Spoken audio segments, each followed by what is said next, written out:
guys, kembali lagi di channel YND. Di video kali ini, YND akan merangkum alur cerita film Mission Impossible Fallout atau ke-6 yang dirilis pada tahun 2018. Disutradari oleh Christopher McQuarrie dan dibintangi oleh Tom Cruise, Sean Harris, Ving Rhames, Henry Cavill, Simon Pegg, dan masih banyak aktor keren lainnya. Film ini adalah urutan ke-6 dari franchise Mission Impossible. Buat kalian yang belum nonton alur cerita film ke-1 sampai ke-5, bisa buka di playlist yang sudah saya buat. Jadi di film ke-6-nya ini mengisahkan sebuah misi IMF yang tak berjalan sesuai rencana dan adanya campur tangan CIA. Ethan Hunt beserta timnya pun harus berpacu dengan waktu untuk mencegah ancaman global yang sangat menakutkan. Gimana kisah selanjutnya? Mari kita simak alur ceritanya.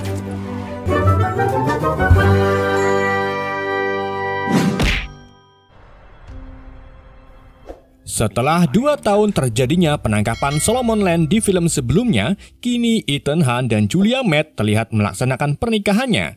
Namun si pendeta mulai ngawur saat membacakan sumpah pernikahan dengan mengatakan kalau Ethan gagal dalam misi serta meninggalkan Julia. Ternyata pendeta itu adalah Solomon Land itu sendiri yang mengatakan kalimat, "Seharusnya kau membunuhku, Ethan." Ketika Julia mengucapkan bersedia menerima Ethan sebagai suaminya, tiba-tiba ledakan nuklir terjadi dari arah barat. Ledakan itu langsung menghancurkan Ethan dan Julia. Namun untungnya semua ini hanyalah mimpi buruk Ethan. Perlu kalian ketahui bahwa scene tadi untuk mengingatkan kita tentang sosok Julia yang berperan sebagai istri Ethan dalam film MI ketiga. Setelah terbangun dari mimpi buruknya, Ethan didatangi kurir JNE yang membawa sebuah paket. Saat paket itu dibuka, ternyata isinya perekam miniatur yang berisi tentang misi Ethan selanjutnya mengenai The Syndicate. Ternyata dengan ditangkapnya Solomon Land tidak menjadikan para anggota sindikat yang lain ini menyerah. Beberapa anggota justru bergerak lebih kejam dan melakukan serangan di berbagai wilayah di seluruh dunia. Para anggota sindikat yang masih aktif ini menjadi kelompok yang disebut The Apostles. Mereka percaya dengan meruntuhkan dan menghancurkan tatanan dunia, maka dari situlah kedamaian dunia akan tercipta. Makin besar penderitaan, makin besar pula kedamaian. Dan misi Ethan kali ini adalah mencegat penjualan 3 inti plutonium yang akan dibuat untuk bom nuklir oleh pemimpin The Apostles yaitu John Lark. Sedangkan untuk membuat perangkat bom nuklirnya, John Lark bekerja sama dengan seorang ahli nuklir bernama Dr. Niels Delbruck. Weapons specialist Niels Delbruck is a man with Delbruck's knowledge. Your plutonium using any means at your disposal in 5 seconds. Scene kemudian berpindah ke Ethan Hunt dan Benji Dunn yang sedang melakukan misi pencegatan plutonium dengan bertransaksi 3 plutonium tersebut dari seorang pedagang gelap di Berlin, sedangkan Luther Steckel memantau mereka dari mobil van-nya.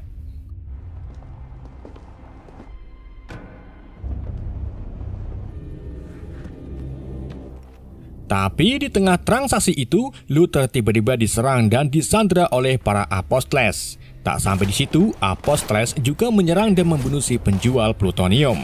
Mereka lalu mengancam akan membunuh Luther jika Ethan tak menyerahkan plutoniumnya. Ethan pun terpaksa membiarkan plutoniumnya tergeletak di lantai dan mengambil langkah untuk menyerang balik musuh dan sempat menembak Luther. Tapi untungnya Luther masih bisa selamat karena memakai setelan anti peluru. Sayangnya, langkah Ethan ini membuat 3 plutoniumnya raib dibawa oleh The Apostles. Beberapa hari kemudian, kita diperlihatkan sebuah berita dari Wolf Blitzer yang menginfokan tentang 3 bom nuklir yang meledak di Roma, Yerusalem, dan Mekah. Dari sini kita bisa menyimpulkan bahwa setelah mengambil 3 plutoniumnya dari Ethan, John Lark dan The Apostles berhasil meledakkannya di 3 tempat tersebut. Untuk menemukan dan menangkap John Lark, Ethan dan Luther pun mendatangi ruangan rawat inap di mana di dalamnya sudah ada Dr. Niels Delbruck yang sudah berhasil ditangkap atas kejahatannya membantu John Lark membuat perangkat bom nuklir. Ethan lalu memberitahu Delbruck bahwa Delbruck sudah koma 2 minggu setelah mengalami kecelakaan sebelum bom nuklir meledak. Bukannya bersedih, Delbruck malah bahagia karena bom nuklir buatannya berhasil diledakkan oleh The Apostles dan John Lark. Merasa misinya sudah selesai, Delbruck pun akan memberikan informasi tentang John Luck beserta desain perangkat bom nuklirnya kepada Ethan. Namun sebelum itu, Delbruck meminta Ethan untuk menyiarkan berita berupa pembacaan manifesto yang berisi tentang keruntuhan dunia dan orang baik akan kalah. Ethan pun menujuinya dan mengirim manifesto tersebut kepada Wolf Blitzer yang saat itu sedang live. Setelah berita itu disebarkan, Delbruck pun memberikan informasi tentang John Luck dan desain perangkat nuklirnya secara cuma-cuma. Namun ketika Luther berhasil menyalin semua informasi tersebut, Ethan langsung membuka set ruang rawat inap yang ternyata palsu. Nggak cuma itu, Wolf Blitzer juga muncul dan membuka topengnya yang ternyata adalah Benji. Rupa-rupanya semua ini Ethan lakukan untuk mengelabui Delbruck agar ia memberikan informasi tentang John Luck. Sedangkan 3 bom nuklir sebenarnya belum pernah meledak. Karena set latar waktu di scene ini adalah 2 hari setelah Ethan kehilangan 3 plutoniumnya di Berlin. What's done is done. It's done. Di hari berikutnya, sekretaris IMF yaitu Alan Hanley mengirim Ethan Hunt ke Paris untuk menyusup ke sebuah pesta di mana John Luck sudah mengatur pertemuan dengan seorang penjual plutonium yang bernama Alena Mitsopolis atau yang dikenal sebagai The White Widow. Tapi sebelum Ethan menuju ke Paris, Direktur CIA yaitu Erika Sloan meminta agar Ethan didampingi oleh agen operasi khusus yaitu August Welker. Hal ini dilakukan karena Sloan meremehkan kemampuan Ethan dan timnya setelah mereka gagal mendapatkan plutonium di Berlin. Jadi ia mengirim Welker yang diyakini memiliki kemampuan yang tak kalah jago dari Ethan. Praise the situation. Hammer. The answer is no.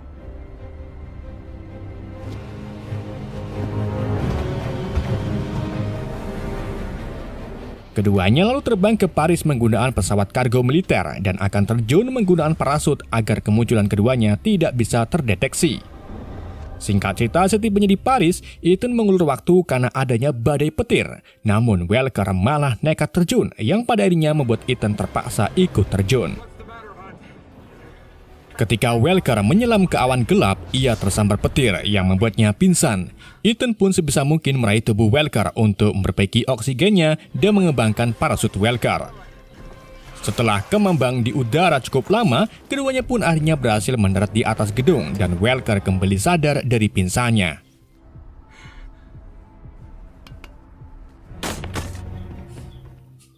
Mereka lalu menyusup ke dalam pesta dan menemukan seseorang yang diyakini sebagai John Luck. Ethan serta Welker pun mengepung orang tersebut di dalam toilet, kemudian memukul kepalanya sampai pingsan. Saat mereka sedang mengidentifikasi wajah Luck untuk dibuat topeng, Luck tiba-tiba sadar dan menyerang keduanya.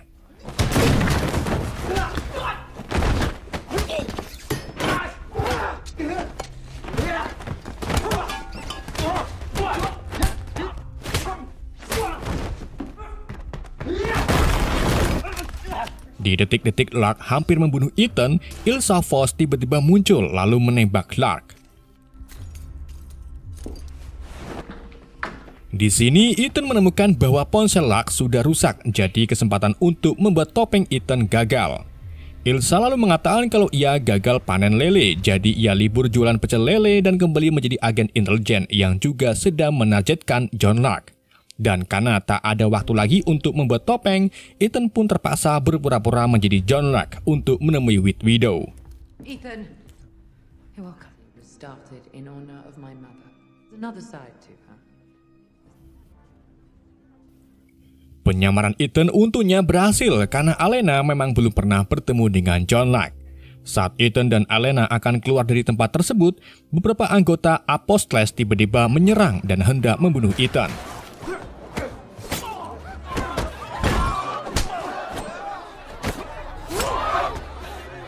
Dengan bantuan Ilsa, Ethan akhirnya berhasil lolos dari para Apostles.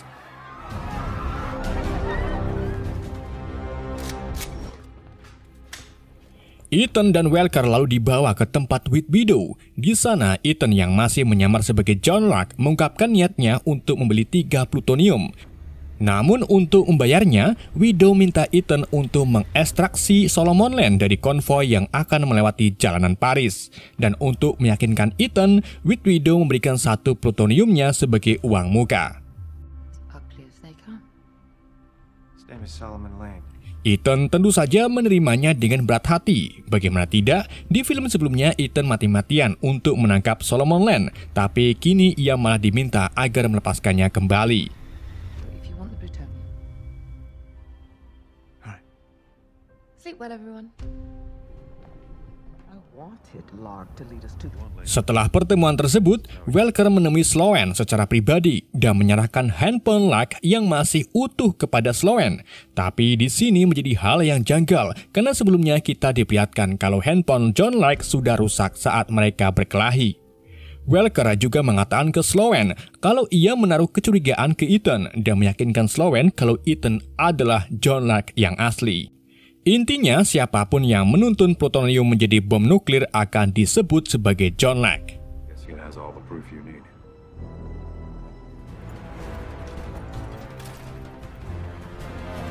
Keesokan harinya, saat para polisi sedang membawa Len dalam mobil berlapis baja, Ethan dan Welker langsung menabrak mobil yang tumpangi Len sampai jatuh ke dalam sungai. Keduanya lalu langsung kabur yang kemudian dikejar-kejar oleh para polisi.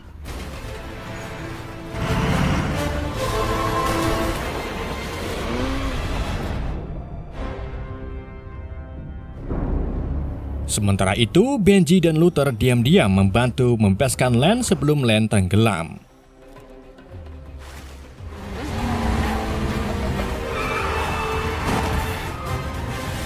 Setelah melewati jalanan dan gang sempit, Ethan dan Welker melanjutkan pelariannya dengan menggunakan sepeda motor. Namun sayangnya Ethan dan Welker harus berpisah karena motor Ethan mengalami gangguan busi. Setelah motor menyala, Ethan minta bantuan Benji untuk menjemputnya.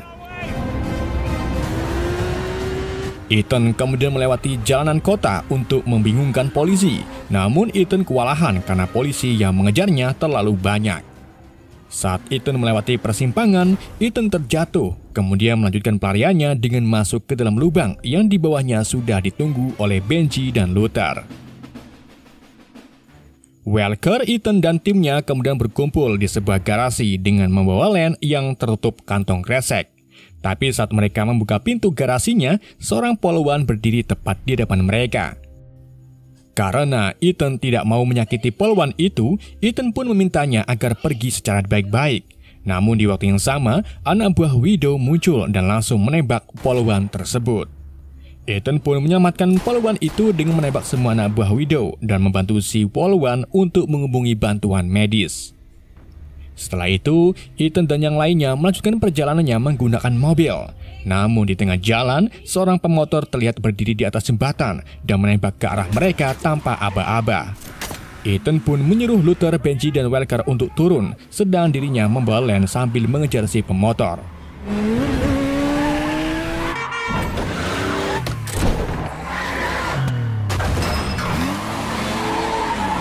Saat keduanya berpas-pasan, pengendara motor tersebut lalu membuka kaca helmnya dan terlihat kalau itu adalah Ilsa yang berusaha membunuh Len. Namun, Ethan tak membiarkan hal itu terjadi. Ia lalu tancap gas dan menabrak Ilsa, kemudian pergi begitu saja. That was Ilsa.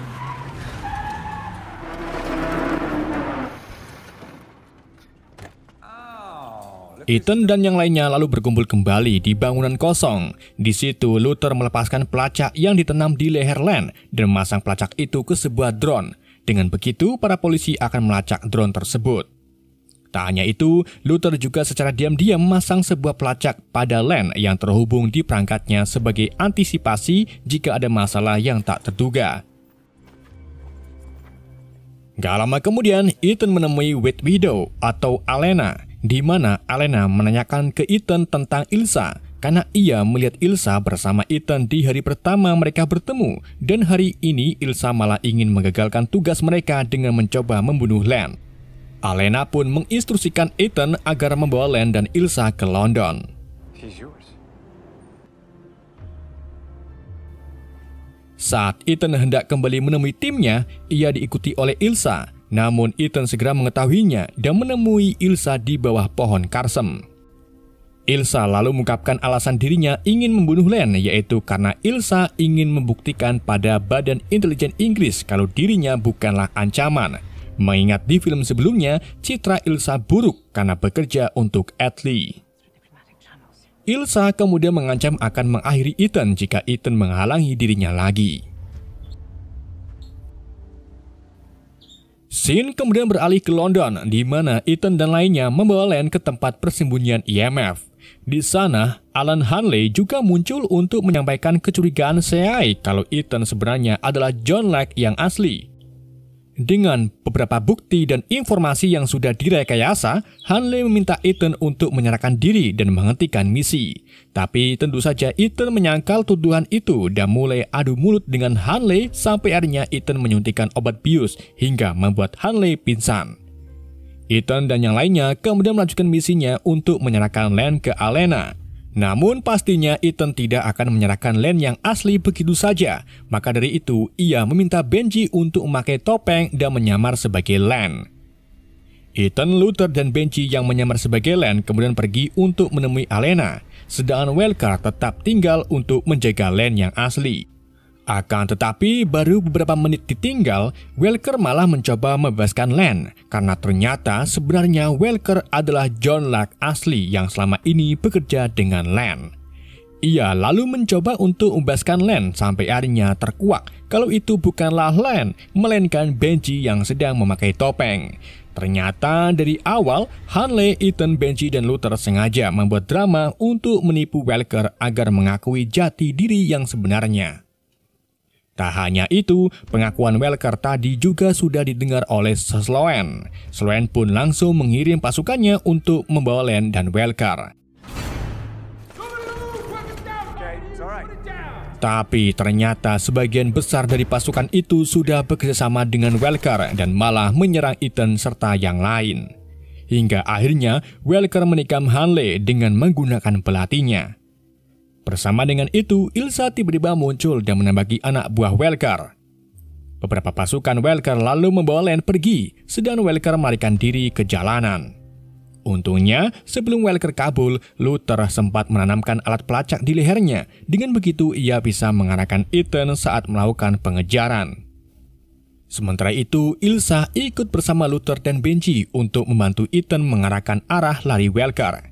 Ethan lalu menggunakan jurus 1000 langkahnya melewati jalanan, ke dalam gedung, dan bahkan ke atap gedung.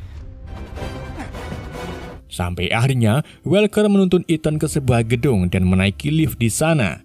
Ethan lalu mencoba untuk mengikutinya dengan bergelantungan di bawah lift, tapi Welker tiba-tiba menunjukkan foto Julia di hadapannya dan mengancam Ethan akan membunuhnya jika Ethan terus mengikutinya. Welker kemudian berhasil mencapai atap dan dibawa pergi menggunakan helikopter oleh Len serta pasukannya, yaitu The Apostles. Di samping itu, Luther menjelaskan kepada Benji dan Ilsa tentang perangkat nuklir yang didesain oleh Dr. Niles Delbruck. Dikarenakan The Apostles sebelumnya memiliki 2 inti plutonium, jadi dipastikan Len dan Welker juga mempunyai 2 bom yang terhubung melalui gelombang mikro. Jika bom satu dijinakan, maka bom yang satunya akan meledak. Tak hanya itu, jika bom sudah aktif dalam hitungan mundur, maka bom juga tidak bisa dihentikan. Setelah membahas itu, Luther dan Ilsa mulai membicarakan hubungan Ethan dan Julia. Dalam hal ini, perpisahan mereka bukan lagi tentang Julia yang bersembunyi dari musuh-musuh Ethan, melainkan karena Ethan tak bisa fokus bekerja jika ada Julia di dekatnya. Maka dari itu, Ethan terus membiarkan Julia bersembunyi dan sampai tak lagi muncul di depan Ethan. He's a good man if you care about him. Di samping itu, karena sebelumnya Luther sudah menanamkan alat pelacak ke Len, jadi mereka pun melacak keberadaannya yang ternyata ada di Kashmir. Ethan, Ilsa, Luther, dan Benji pun langsung pergi menuju ke sana. Di dalam perjalanan, mereka baru tahu kalau titik lokasi Len mengarah pada pendirian camp medis, di mana The Apostles pernah mencemari virus cacar di sana.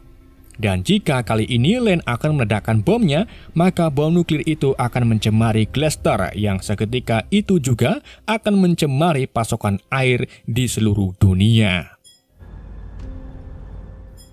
Saat mereka sampai di sana, Ethan tak sengaja bertemu dengan Julia yang jika kita ingat-ingat Julia ini merupakan dokter atau perawat. Tapi di sini Julia tidak sendirian karena ia bersama suami barunya yang merupakan rekan kerjanya di dunia medis. Dan sudah jelas bagaimana Solomon Land merencanakan kejahatannya tidak hanya untuk meruntuhkan tatanan dunia, tetapi juga untuk membalaskan dendamnya ke Ethan dengan menggiring wanita yang dicintainya ke pusat ledakan nuklir. Tapi Ethan dan yang lainnya tak punya banyak waktu, jadi mereka pun melanjutkan misinya. Para anggota tim kemudian menemukan salah satu bomnya, jadi Luther sebisa mungkin menjinakkan bom tersebut, sedang Ilsa dan Benji lanjut mencari bom satunya lagi. Sementara itu, Len menyuruh Welker untuk mengaktifkan bomnya dan menunjukkan waktu 15 menit yang tersisa. Welker kemudian pergi sejauh mungkin membawa detonatornya menggunakan helikopter. Dan kini saatnya Ethan beraksi.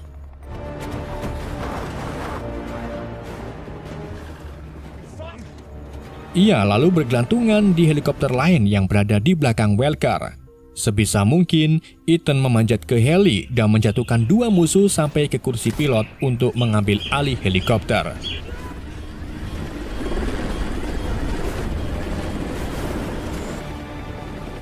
Di sisi lain, Julia yang tak tahu kalau para tim IMF sedang melakukan misi, akhirnya memutuskan untuk pergi menemui Luther dan ikut membantunya. I'm a doctor, not an electrician. Sorry. That's your left hand. Sorry. Just checking. Di samping itu, Ilsa akhirnya berhasil menemukan bom satunya lagi yang berada di sebuah gubuk. Tapi keberadaan Ilsa diketahui oleh Len yang langsung menyerangnya lalu mengikatnya di kursi. Hingga akhirnya Benji datang untuk menolong Ilsa. Namun, lagi-lagi Solomon Land melakukan serangan dengan menggantung Benji menggunakan tali. Untung saja, Ilsa berhasil lepas dari ikatannya dan melawan balik Land.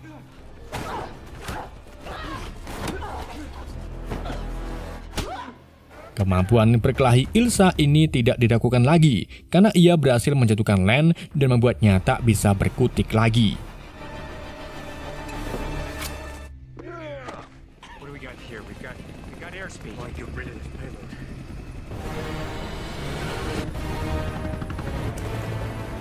Kita kemudian kembali ke Ethan. Setelah berhasil mengambil alih kendali helikopter, Ethan diharuskan menghadapi helikopter Welker. Meskipun beberapa kali mendapatkan tembakan dari Welker, tapi Ethan mampu menghindarinya.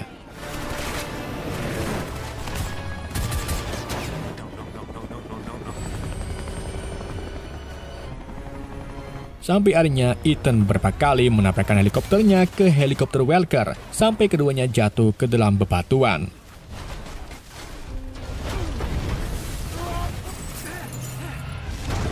Karena kejadian itu, helikopter rusak parah hingga menyebabkan saluran oli panas lepas dan mengenai sebelah wajah Welker. Ethan lalu mencoba untuk merebut remote detonatornya, namun malah menyebabkan helikopter berguling dan melempar mereka ke sisi tebing.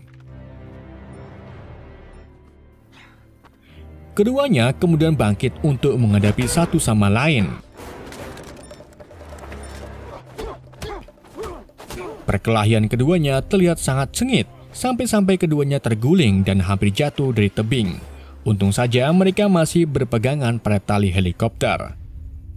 Ethan lalu memanfaatkan kemampuan manjatnya dengan memanjat tebing, dan saat sekiranya Ethan sudah aman, ia langsung menarik talinya yang pada akhirnya membuat Welker jatuh ke dalam jurang hingga tewas. Ethan kemudian segera memanjat ke atas untuk meraih detonatornya. Dan tepat di detik-detik terakhir sebelum waktu habis, Ethan dengan cepat mencet tombol detonator dan berhasil menonaktifkan kedua bom nuklirnya. Luther, Benji, dan Ilsa pun merasa lega karena rekan kerjanya sudah berusaha mati-matian merebut detonatornya meski sebenarnya mustahil untuk dilakukan. Tak lama kemudian, sebuah helikopter CIA muncul di atas Ethan dan membawa Ethan kembali ke medis. Setelah kejadian ini, Sloan kini menjadi yakin dengan kemampuan IMF yang bukan kaleng-kaleng. Sloan juga menyerahkan Solomon Land ke Badan Intelijen Inggris melalui Alena Mitsopolis. Sedangkan urusan Ilsa dengan intelijen Inggris kini sudah beres. Lalu, apakah Ilsa akan bergabung secara resmi dengan IMF? Tonton sampai habis ya, biar kalian paham. Film pun berakhir. Oke guys, itulah alur cerita film Mission Impossible Fallout. Semoga kalian terhibur dengan alur cerita yang saya bawakan. Mohon maaf jika ada kesalahan dalam penyampaiannya. Pesan yang tidak bisa kita ambil dari film ini, awalilah pagi harimu dengan sarapan, karena kemarin saya coba dengan senyuman, jam 9 sudah lapar. Sekian dari saya, sampai jumpa di video berikutnya.